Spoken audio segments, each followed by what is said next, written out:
Non curiosate, eh? Questa sarà una sorpresa per la prossima settimana. Buongiorno gente, come state?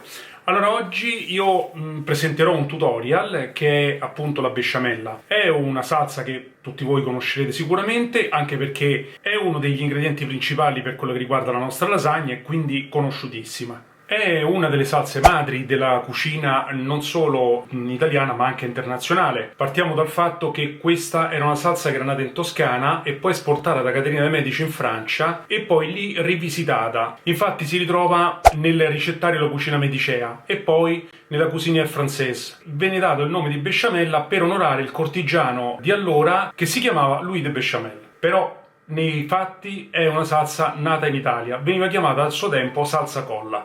Datovi questo trattato piccolo di storia, adesso noi ci dedichiamo alla ricetta e quindi io non chiuderò il video come al solito, ma ci vediamo direttamente alla prossima ricetta, che chiaramente comporterà l'uso della besciamella.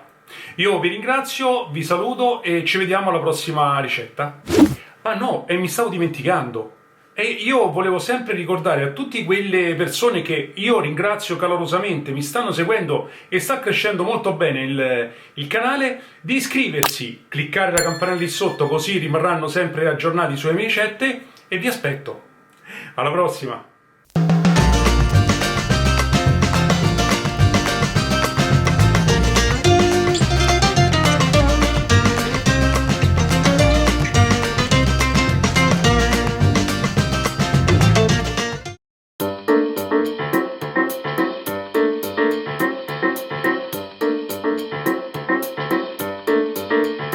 Vediamo ora gli ingredienti per la besciamella, che sono pochissimi.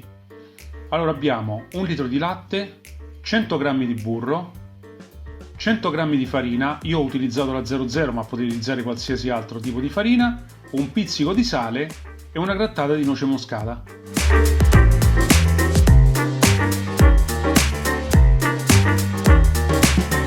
Mettiamo in un pentolino il latte a scaldare.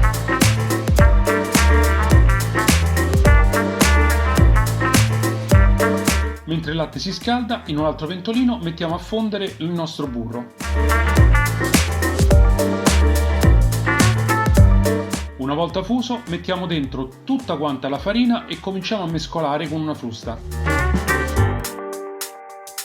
Facciamo in modo che il burro incorpori totalmente la farina, facendola diventare una crema.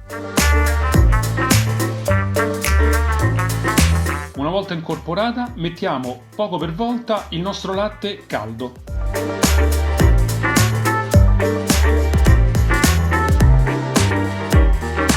Ogni volta che mettiamo il latte, continuiamo a mescolare con la frusta.